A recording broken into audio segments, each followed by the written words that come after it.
Hi guys, now since RBI Grade B 2025 examination is approaching, बहुत सारे students का एक कॉमन डाउट आ रहा है कि sir should I stop phase two preparation now and start focusing on phase one only. तो I thought कि इस क्वेरी के अराउंड एक वीडियो लेकर आते हैं ताकि सबके डाउट एक साथ ही यहाँ पर रिजॉल्व हो जाए। तो इस वीडियो में I will be telling you कि यहाँ पर नोटिफिकेशन से पहले आपकी फेज वन और फेज टू से रिलेटेड क्या स्ट्रैटेजी होनी चाहिए, कितना टाइम आपको फेज वन में देना है, कितना टाइम आपको फेज टू में देना है, क्या नोटिफिकेशन आने के इमीडिएटली बाद ही आपको फेज टू प्रिपरेशन स्टॉप करनी है, और अगर नहीं करनी है तो कब तक आप फेज टू प्रिपरेशन को आगे लेकर जा सकते हैं, और नोटिफिकेशन के बाद आपको कितना टाइम फेज टू में देना है और कब तक पढ़ाई करनी है फेज टू की। इस सारे ही एरियाज हम इस वीडियो में कवर करने वाले हैं। तो चलिए फ्रेंड्स स्टार्ट करते हैं discussion. So very first thing कि यहां पर जो एक कॉमन डाउट है कि क्या मैं अभी फेज टू की प्रिपरेशन स्टॉप कर दूं, क्योंकि अब मुझे फेज वन पर फोकस करना है। सबसे ज्यादा एलिमिनेशन फेज वन में ही होते हैं और नोटिफिकेशन भी रूमर से कि बहुत जल्द आने वाला है। तो क्या मैं यहां पर फेज टू की प्रिपरेशन स्टॉप कर दूं? गाइज एक चीज आपको नोट करनी है कि फेज टू की प्रिपरेशन आपको अभी नहीं स्टॉप करनी है। ठीक है, अभी जो आपकी स्ट्रैटेजी रखनी है नोटिफिकेशन से पहले, वो सिंपल स्ट्रैटेजी रहेगी कि आपको यहां पर इक्वल टाइम एलोकेट करना है for the phase one as well as phase two. देखिए एक चीज का लॉजिक समझिए, यहां पर फेज वन इंपॉर्टेंट है, ठीक है, बट सिर्फ फेज वन क्वालिफाई करके आप इस एग्जाम को क्वालिफाई नहीं कर पाएंगे। तो यहां पर जो एक्चुअल मेरिट बनती है वो फेज टू और इंटरव्यू के मार्क्स पर बनती है। ठीक है, तो यहां पर सारा टाइम फेज वन में देने का ये मतलब है कि आप फेज टू की कहीं ना कहीं प्रिपरेशन नहीं कर पा रहे हैं, और मान लीजिए आपने फेज वन क्वालिफाई कर लिया, उसके बाद फिर आप किस तरीके से फेज टू पर फोकस करेंगे, ये एक बहुत बड़ा क्वेश्चन मार्क आपके सामने आ जाएगा। तो यहां पर अभी नोटिफिकेशन से पहले ये बहुत इंपॉर्टेंट है कि आप फेज वन और फेज टू दोनों की ही प्रिपरेशन साइमल्टेनियसली करें। बहुत सारे स्टूडेंट्स जो है वो गलती करते हैं कि यहां पर वो फेज वन पर ही फोकस करते हैं या सिर्फ फेज टू पर ही फोकस करते हैं। फ्रेंड्स ऐसा बिल्कुल भी नहीं करना है, अपने माइंड को रिलैक्स रखना है। अगर आप फेज वन फेज टू के दोनों ही को साथ में लेकर चल रहे हैं, देन आपका जो माइंड है वो रिलैक्स रहेगा और आप कॉन्फिडेंट रहेंगे कि आप दोनों फेजेस की प्रिपरेशन साथ में कर रहे हैं। अदरवाइज एक पैनिक सिचुएशन क्रिएट हो जाएगी अगर आपने यहां पर किसी एक फेज की तैयारी की और नोटिफिकेशन आ गया तो। इसलिए इट इज एडवाइजेबल कि अभी before the notification you have to allocate equal time for the preparation of phase one as well as phase two. Now second important question is कि सर यहां पे हमें नोटिफिकेशन के बाद क्या करना है। मान लीजिए एकदम से नोटिफिकेशन आया अभी, उसके बाद क्या इमीडिएटली यहां पर हमें फेज टू की प्रिपरेशन स्टॉप करनी है? The answer is no guys. Reason being यहां पे after the notification you will get around 50 to 60 days. ठीक है, 50 to 60 डेज का टाइम आपको मिलेगा यहां पर नोटिफिकेशन से फेज वन एग्जाम तक। तो यहां पे आपके पास इतना टाइम रहेगा, और इतने टाइम तक अगर आपने यहां पे फेज टू की प्रिपरेशन पूरी तरीके से छोड़ दी तो ये बहुत ही चैलेंजिंग हो जाएगा। क्यों?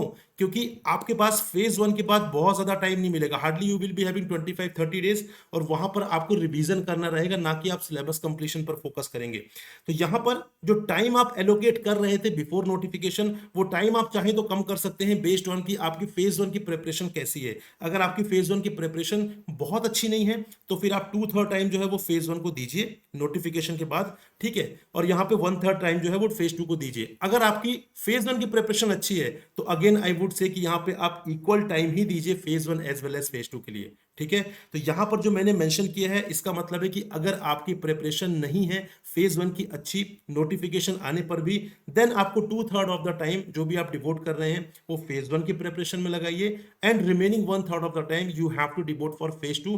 बट ये मिस्टेक मत करिएगा कि आपने नोटिफिकेशन के बाद इमीडिएटली फेज टू की प्रिपरेशन ही स्टॉप कर दी, क्योंकि आई टोल्ड यू लगभग 2 महीने का टाइम होता है आपके पास नोटिफिकेशन से फेज वन एग्जामिनेशन के बीच में। और अगर इस बीच में आपने फेज टू की प्रिपरेशन नहीं टच किया तो ऑब्वियसली है कि जो चीजें आपने पढ़ी थी वो भूल जाएगी, और बाद में फेज वन के बाद आपके पास इतना टाइम नहीं रहेगा कि आप सारी चीजें वापस से अच्छे से रिवाइज करें, बचे हुए कंपोनेंट्स को प्रिपेयर करें। तो वो मार्जिन आपके पास नहीं रह जाएगा, वो स्कोप आपके पास नहीं रह जाएगा। ठीक है, तो ये भी आपको याद रखना है कि फेज टू की प्रिपरेशन अभी भी नहीं स्टॉप करनी है। देन सबसे इंपॉर्टेंट क्वेश्चन कि सर फिर फेज टू की प्रिपरेशन स्टॉप कब करनी है? गाइज फेज टू की प्रिपरेशन आप स्टॉप कर सकते हैं just 20 days before the phase one. तो जब भी आपका फेज वन होने वाला है, जो फेज वन की डेट है उससे 20 डेज पहले, 15-20 डेज पहले आप यहां पर फेज टू की जो प्रिपरेशन है उसे आप स्टॉप कर सकते हैं। फिर कोई इशू नहीं है, क्योंकि तब तक आपने काफी कुछ कवर कर लिया है, और बीच में अगर आप 2 वीक का या 3 वीक का आप गैप दे भी रहे हैं तो वो ऐसा नहीं कि एकदम से आपके माइंड से स्किप हो जाएगा। ठीक है। तो यहां पर तब जाकर आप जब फेज 1 से लगभग 20 डेज बचे हों तब आप फेज 2 को स्टॉप कर दीजिएगा एंड देन पूरा जो फोकस है आपका वो फेज 1 पर ही शिफ्ट हो जाएगा। ठीक है, क्योंकि फेज 1 में सबसे ज्यादा एलिमिनेशन होते हैं। फेज 1 क्वालिफाई करने के बाद आपके पास 25-30 डेज का टाइम रहेगा फेज 1 के एग्जामिनेशन के बाद। तो वहां पर उस बीच में आप क्या करेंगे, उस बीच में आप फेज 2 का सारा रिवीजन, जो भी आपका रिवीजन पेंडिंग रहेगा, वो थोड़े बहुत जो टॉपिक्स रहेंगे वो सब आपको कवर करना रहेगा। इसीलिए जितना ज्यादा टाइम आप फेज 2 पर देंगे उतना ज्यादा आपके लिए बेनिफिशियल होगा। क्योंकि अगर आपने फेज 1 क्वालिफाई कर लिया और आपकी फेज 2 प्रिपरेशन नहीं है तो फिर आपके लिए एक बहुत बड़ा चैलेंज आ जाएगा, क्योंकि मार्क्स तो फेज 2 और इंटरव्यू के ही काउंट होने हैं और अल्टीमेटली आपको फेज 2 क्वालिफाई करना पड़ेगा। अगर आपको इंटरव्यू पहुंचना है तो उसको क्वालिफाई करने के लिए आपकी प्रिपरेशन अच्छी होनी चाहिए। तो इसीलिए आई टोल्ड यू कि जितना ज्यादा आगे तक आप फेज 2 को लेकर जा सकते हैं उतना आगे तक जाइए। फेज 1 में आपको सेलेक्टिव स्टडी करनी होगी, मोस्ट इंपॉर्टेंट टॉपिक्स आपको कवर करने होंगे जिसकी हेल्प से आप कट ऑफ क्लियर कर जाए। वहां पर आपका टारगेट जो है वो 200 आउट ऑफ 200 मार्क्स का नहीं है। ठीक है, वहां पे just need to clear the cut off. बस जिसने 200 आउट ऑफ 200 लेकर आया वो पर्सन भी फेज 2 में ही जाएगा। और अगर आप एकदम एग्जैक्टली कट ऑफ वाले मार्क्स लेकर आए हैं तो आप दोनों सेम ही एक सेम लेवल पर रहेंगे। सेम लेवल पर जीरो से आपको स्टार्ट करना पड़ेगा फेज 2 में।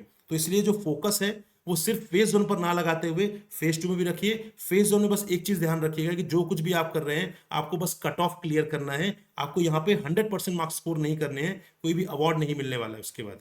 ठीक है, आपको पीएचडी नहीं करनी है। एक बार आप once you get into the RBI then no one will stop you. Whatever subject you want to pursue you can pursue. आप पीएचडी भी कर सकते हैं, कोई आपको नहीं रोक रहा है। But right now the priority is to clear this examination.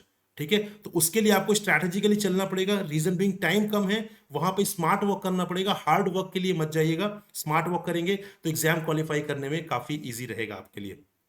Right guys, और यहां पर अगर आप हमारा सपोर्ट चाहते हैं तो हमने यहां पर एक कोर्स भी लॉन्च किया है, RBI grade B booster batch 2025 के लिए। यहां पर you will get each and everything, phase 1 phase 2 interview, आपको सारी चीजों सारे ही फेजेस के आपको यहाँ पर गाइडेंस मिलेगा गाइस। और यहाँ पे हम आपको मॉक टेस्ट देंगे, study notes you will get live classes, you will get 1-to-1 mentorship, interview guidance programme and what not. So each and everything from phase 1 till your selection, everything will be provided as a part of this particular course.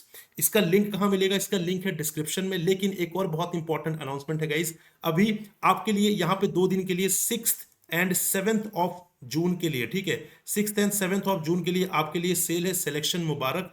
यहां पर आपको RBI grade B का जो course है वो 65% plus 45% of पर मिल रहा है। और यहां पर आपको ये मिलेगा सिर्फ 7699 पर 12 मंथ्स के सब्सक्रिप्शन के साथ। जिसका मतलब है ये कोर्स ना सिर्फ आपके 2025 के एग्जाम के लिए हेल्प करेगा बल्कि 2026 के एग्जाम के लिए भी हेल्प करेगा। लेकिन अगर आपको कोर्स इन प्राइस पर चाहिए तो आपको यहाँ पे कूपन कोड यूज करना पड़ेगा प्रकाश, जो कि एक मेरा नाम भी है यहाँ पर। ठीक है, और यहाँ पर आप इसको as a coupon code apply करेंगे तो you will get the course at this particular amount. But ये चीज याद रखनी कि जो सेल है वो 7th ऑफ जून को स्टॉप हो जाएगी। उसके बाद आपको इस प्राइस पर ये कोर्स नहीं मिलने वाला है गाइस। कोर्स का जो लिंक है वो डिस्क्रिप्शन में दिया है, जाइए क्लिक करिए, डेमो क्लासेस देखिए, स्टडी नोट्स देखिए। After that you feel confident that yes this course is going to help me, then you can enrol for the course. बहुत सारे स्टूडेंट्स ऑलरेडी हमसे जुड़ चुके हैं, उन्होंने अपनी प्रिपरेशन भी स्टार्ट कर दी है गाइस। तो आप भी प्रिपरेशन स्टार्ट करिए। 2026 के बारे में मत सोचिए अभी, 2025 में इतना पोटेंशियल है अभी आपके अंदर कि आप 2025 क्लियर कर सकते हैं, प्रोवाइडेड आपको ये चीज माननी है, आपको ये चीज एक्सेप्ट करनी है that yes you can clear 2025 RBI grade B examination. ठीक है, बाकी हम आपके साथ हैं गाइडेंस प्रोवाइड करने के लिए। Any time you can connect with me through this Telegram group, आप इसको भी ज्वाइन कर लीजिए। कोई भी आपको डाउट हो, कभी भी डाउट हो, किसी भी चीज को रिलेटेड डाउट हो, आप यहाँ पर मुझसे कनेक्ट कर सकते हैं इस टेलीग्राम ग्रुप के through. And remember the coupon code Prakash, जो कि यहाँ पर आपकी हेल्प करेगा मैक्सिमम डिस्काउंट लेने में। ठीक है जी, और यहाँ पे सेल की जो डेट है याद रखिएगा 6th और 7th जून तक ही है, 2 दिन की ही सेल है। इसके बाद आपको इन प्राइस पर यहाँ पे कोर्स नहीं मिल पाएगा। So this is all guys with respect to this video. I hope this was helpful for you. Will meet in another informative video. Till then good bye and happy learning guys. Bye bye, take care.